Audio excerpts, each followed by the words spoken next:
بے ادب گستاخ فرقے کو سنا دے اے حسن، یوں کہا کرتے ہیں سنی داستان آل بیت۔ باغ جنت کے ہیں بار مدح خان آل بیت، تجھ کو مجدہ نار کا اے دشمنان اہل بیت۔ تم کو مجدہ نار کا اے دشمنان، بے اجازت جن کے گھر جبریل آتے نہیں، قدر والے جانتے ہیں قدر و شان اہل بیت۔ اے شباب فصل گل، یہ چل گئی کیسی ہوا، کٹ رہا ہے لہلہاتا بوستان آل بیت۔ سر شہیدان وفا کے ہیں نیزوں پر بلند، خدا نے اور اونچی کی قدر و شان اہل بیت۔ زخم کھانے کو تو آب تیغ پینے کو دیا، خوب دعوت کی بلا کر اے دشمنان اہل بیت۔ بے ادب گستاخ فرقے کو سنا دے اے حسن، یوں کہا کرتے ہیں سنی داستان اہل بیت۔ حضرات ذی وقار سامعین محترم، محرم الحرام کی 10ویں رات ہے، جس کے اندر امام علی مقام نے کربلا کے میدان میں اپنے ساتھیوں کو فرما دیا تھا کہ اگر کوئی جانا چاہتا ہے تو اس کو اجازت ہے، اور حسین ابن علی اس میدان سے نہیں جائیں گے۔ آپ کی یاد میں اس محفل کا انعقاد کیا گیا ہے، اور چونکہ ہر آدمی اب دین کے بارے میں اپنی ایک خصوصی رائے رکھتا ہے، اس حوالے سے میں امام علی مقام حج سے پہلے 2 دن یا 3 دن، طبری نے تو 2 دن لکھا ہے کہ حج شروع ہونے سے پہلے 2 دن امام علی مقام مکہ مکرمہ سے کربلا کی طرف روانہ ہوئے۔ حج شروع ہونے سے صرف 2 دن باقی رہ گئے تھے۔ آپ کو راستے میں ہی پتہ چل گیا تھا کہ صورتحال وہاں ٹھیک نہیں ہے، لیکن آپ چلتے رہے یہاں کے تک کہ آپ قادسیہ جو ہے اس کے قریب آ گئے۔ حر بن یزید 1000 کا لشکر لے کر قادسیہ کے میدان میں آیا، اور امام علی مقام کو اس نے آ کر روکا۔ 1000 کا لشکر لے کر اس نے امام علی مقام کو روکا۔ اس دوران نماز ظہر کا وقت ہو گیا، تو امام علی مقام نے حجاج بن مسروق الجوفی کو، جو آپ کے ساتھی تھے، فرمایا کہ آپ اذان دیں۔ جب اذان ہو چکی، اقامت کا وقت آیا، تو امام علی مقام نے طے بند باندھا ہوا تھا اور آپ نے اوپر چادر اوڑھی ہوئی تھی، تو نماز پڑھانے کے لیے تشریف لائے۔ جب تکبیر تحریمہ ہو چکی تو امام علی مقام نے حر بن یزید کو فرمایا کہ اگر تو چاہتا ہے کہ ہمارے ساتھ نماز پڑھے تو تجھے حسین روکتا نہیں ہے، نماز پڑھ لے میرے ساتھ، اور اگر تو حسین کو چھوڑ کر دوسرے جگہ جا کر نماز پڑھنا چاہتا ہے تو جا کر نماز پڑھ لے۔ تو اس نے کہا نہیں، نماز تو میں آپ کے ساتھ پڑھوں گا، لیکن معاملہ یزید کے ساتھ ہی رکھوں گا۔ یہ ہے وہ بات جو میں کرنے لگا ہوں۔ اس نے کہا نماز میں آپ کے ساتھ پڑھوں گا، لیکن میں ملازم یزید کا ہوں۔ اس نے امام علی مقام کے پیچھے نماز پڑھی، اور نماز پڑھنے کے بعد پھر وہ امام صاحب فرمایا کہ یہ تمہارے خطوط ہیں۔ آپ نے 2 بڑے بڑے تھیلے جو ہے وہ اپنے غلام کو فرمایا کہ لاؤ، یہ میرا راستہ روک رہے، تو یہ تو تمہارے لکھے ہوئے خطوط ہیں جن خطوط کی وجہ سے میں آیا۔ آپ نے ان کے سامنے یہ خط جب رکھے تو وہ کہنے لگا کہ یہ بات آپ کی ٹھیک ہے، یہ خطوط آپ کے پاس آئے ہیں۔ فنشرا بین یدیہم، پورے لشکر کے سامنے آپ نے وہ خط ایسے رکھے، فرمایا یہ دیکھو تمہارے خط ہیں۔ قال الحر فإنا لسنا من هؤلاء الذين كتبوا إليك۔ اور بن یزید کہنے لگا کہ میں تو نہیں ہوں نا جنہوں نے خط لکھے، اور نہ یہ فوج ہے جو ہم تو ملازم ہیں، ہم تو تنخواہ لیتے ہیں، کلمہ آپ کے نانا جان کا ضرور پڑا ہے، لیکن تنخواہ کی مجبوری ہے۔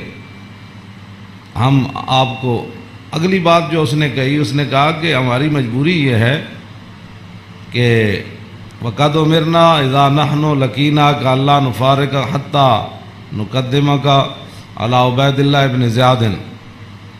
وہ کہنے لگا کہ ہماری یہ ڈیوٹی لگی ہے کہ ہم اس وقت تک آپ کو گھیرے میں رکھیں گے جب تک آپ کوفے جا کر ابن زیاد کے ہاتھ پر بیعت نہیں کر لیتے.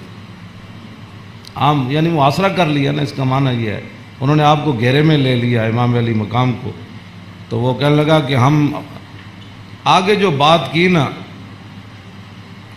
قال له الحسین اذن واللہ لا اتبعک. امام علی مقام فرماندے جی تو مینوں انج کرنا ہے نا بھائی تو ابن زیاد کو لے جانا ہے تو حسین تیرے نال کدی نہیں جائے گا. اے نہیں ہو سکتا کہ حسین نو تو گھیرا پا کے تے ابن زیاد تک ظالم دے دربار تک لے جائے، انج نہیں ہونا. فقال له اذن واللہ لا ادعوک. امام علی مقام بھی قسم چکی تے ملازمت کتنی عجیب چیز ہوندی. وہ اور بھی کہنے لگا واللہ میں تانوں چھڈنا پھر کوئی نہیں، تسی نال جانا پینا. فتراد القول ثلاث مرات. اللہ اکبر اللہ اکبر. ایک گل لمبی ہو گئی. امام علی مقام انہوں گل کرن ہوا کوئی جواباً گل کرے، پھر امام صاحب گل کرن پھر وہ جواباً گل کرے. جدو گل لمبی ہوئی وہ کہنے لگا سانو یہ تو حکم نہیں اسی تہاڈے نال لڑیے، لیکن اے حکم ضرور ہے کہ اسی تانوں اپنے گھیرے چوں چھڈ نہیں سکتے، تانوں مدینہ پاک بھی واپس نہیں جان دینا تے تانوں کوفے وچ جانا پینا. امام علی مقام نے جو اس کو بات فرمائی، فرمایا تو یاد رکھ حسین جان تے دے سکتا لیکن ابن زیاد دربار وچ نہیں جا سکتا. وہ جگہ جو تھی نا وہ بیضا تھی. پھر وہ چلتے چلتے آپ کربلا میں آئے جہاں یہ اس نے جا کر روکا، اس جگہ کا نام بیضا ہے. عقبہ بن ابل ایزار یہ بات کے راوی ہے، کہتے ہیں ان الحسین خطب اصحابہ و اصحاب الحر بالبیضۃ. امام علی مقام نے بیضا کے مقام پر اپنے ساتھیوں کو اور حر بن یزید کے ساتھیوں کو خطبہ دیا. اے وجہ جدی وجہ تو امام علی مقام کربلا وچ تشریف لے گئے. آپ نے خطبہ دیتا، لیکن چلو اتنی گل تے ہے بھائی حر نے تے دی فوج نے آپ دا خطبہ سنیا تے صحیح نہ جی. اے نہیں کیا بھائی تواڈے گل کرن تے بھی پابندی. امام علی مقام نو نہ روکیا ضرور ہے لیکن گل کرن تے پابندی نہیں لائی. آپ نے فرمایا سنو میں نے اپنے آقا و مولا کو فرماتے ہوئے کیا سنا. آپ نے فرمایا جس آدمی نے ظالم بادشاہ کا زمانہ پایا، ایسا ظالم مستحلا لحرم اللہ جو اللہ کی حرام کردہ چیزوں کو حلال قرار دیتا ہو، ناقصا لعہد اللہ اور اللہ کے عہد و پیمان، کلمہ پڑھنے کے بعد جو اس نے عہد و پیمان باندھے تھے ان کو اس نے توڑ دیا ہو، مخالفا لسنت رسول اللہ اور رسول اللہ کے طریقے کا وہ مخالف بن گیا ہو، اور یعمل فی عباد اللہ بالاسم والعدوان اور اپنی رعایا کے اندر گناہ اور ظلم اور زیادتی کو رواج دے رہا ہو. آگے کیا فرمایا؟ فرمایا میں نے اپنے نانا جان سے سنا فلم یغیر علیہ بفعل ولا قول. اور اس وقت آدمی جو طاقت رکھتا ہو وہ اپنے ہاتھ کے ذریعے اور اپنی زبان کے ذریعے اس ظالم کا اس نے راستہ نہ روکا اور وہ خاموش بن کے حالات کے مطابق اپنی زندگی بسر کرتا رہا. تو فرمایا میرے نانا جان نے فرمایا کان حقا علی اللہ، اللہ رب العالمین اس بات پر قادر ہے کہ وہ اس ظالم کے ساتھ خاموش رہنے والوں کو بھی سزا دے دے. یہ آپ نے بات اس وجہ تو آئے آپ امام علی مقام. فرمایا میرے نانا جان نے فرمایا فلم یغیر علیہ بفعل ولا قول، چپ رہے حالات نہیں ٹھیک تو ظالم دا زمانہ ویکھ دے رہے. تو فرمایا جتھے رب ظالم نو داخل کرے گا وہ چپ رہنے والے نو اتھے ہی داخل کرے گا. ہن سمجھ آئی جڑے آدمی کہندے ہیں کہ اسلام امن کا درس دیتا ہے. امام علی مقام کی فرمایا اسلام امن کا درس دیتا ہے. آپ نے فرمایا میں اپنے نانا جان کو سنیا جتھے ظالم جائے گا اتھے چپ رہنے والے بھی نال ہی جان گے. تو اس واسطے اگلی گل آپ نے فرمایا اللہ، تو فرمایا پھر حسین کیوں آیا کربلا وچ اللہ. پھر وہ پوری ہزار فوج نو خطاب کر دیا اپنے ساتھیوں نو. فرمایا اللہ وَإِنَّ هَؤُلَاءِ قَدْ لَزِمُوا طَاعَةَ الشَّيْطَانِ. فرمایا یزید تے یزید دے یاراں نے شیطان دی اطاعت شروع کر دیتی. وَتَرَكُوا طَاعَةَ الرَّحْمَانِ اور اللہ کی اطاعت کو انہوں نے چھوڑ دیا. وَأَظْهَرُوا الْفَسَادِ اور انہوں نے پوری سلطنت کے اندر فساد کو برپا کر. وَعَطَّلُوا الْحُدُودِ انہوں نے اللہ کی نافذ کردہ اور معین کردہ حدود کو پامال کر دیا. اور وَاسْتَأْثَرُوا بِالْفَیْحِ اور انہوں نے قومی خزانے کو لوٹ کر یہ کھا گئے، لوٹ کر کھا گئے قومی وستاثروا۔ آپ نے یہ لفظ فرمایا قیامت تک کہ جڑے قومی خزانے نو لٹتے ہون اس ویلے جڑے چپ رہن نال حصہ وصول کرن۔ تو ادھر حسین ابن علی کے مقابلے میں آنے کی بھی عمر بن یزید کہنے لگا نماز میں آپ کے ساتھ پڑھوں گا لیکن تنخواہ میں یزید کی لیتا ہوں۔ حسین دے پیچھے نماز پیچھے پڑھ کے بھی دین سمجھ نہ آیا تے تسی اج کی سمجھدے ہو 1400 سال تو بعد ساڑیاں تقریراں سن کے کسی نو اے تے رب دا فضل ہوے تے او دا کرم ہوے تے کسی دا دل کھول دے تے انہوں حق ول لیاوے، اے تے پھر بات ہے نا، ورنہ حسین ابن علی سامنے کھڑے ہون جی تے رسول اللہ دے نال مشابہت بھی رکھ دے ہون جسمانی بھی۔ وہ کون حسین جنہ دے بارے حضور فرمایا حسین منی وانا من الحسین، فرمایا حسین میرا تے میں حسین دا، حضور جنہ دے بارے فرما حسین منی وانا من الحسین، احب اللہ من احب حسینا، اللہ او دے نال پیار کرنا جڑا حسین نال پیار کرنا۔ حسین سبت من الاسباط، اور حسین خاندان نبوت کے چشم و چراغ ہے۔ اور حضور نے فرمایا ان الحسن والحسین سیدہ شباب اہل الجنہ، فرمایا یقیناً اس بات میں کوئی شک نہیں کہ حسن اور حسین دونوں جنتی جوانوں کے سردار ہیں،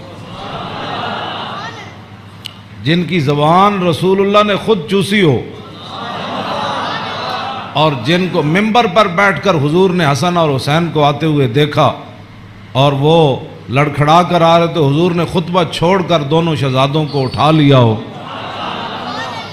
جن کی یہ شانیں ہوں، ان کے پیچھے نماز پڑھ کر بھی کوئی دین کو نہ سمجھے اور پھر جا کر ڈیوٹی پر کھڑا ہو جائے حسین کو روکنے کے لیے۔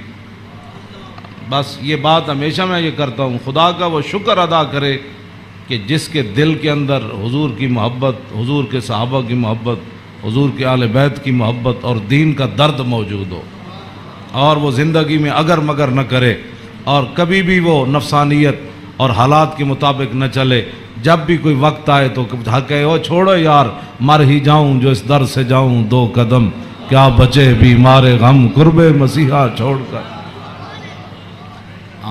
تو یہ بات لوگ کہتے ہیں جی او فلاں نہیں مانتا، فلاں نہیں مانتا، او جی فلاں بندہ نہیں مانتا، تو بتاؤ حسین سامنے کھڑے ہوں گفتگو ویسی فرما رہے ہوں، ہاں جی، اور حسین ابن علی کی زبان سے اپنے ایک تو میں صدیوں کے بعد حدیث پڑھوں تو آپ میرے پڑھتے ہوئے ہی آپ اشش کر اٹھے، کیا میں پڑھ دیں وہ لمبی حدیث؟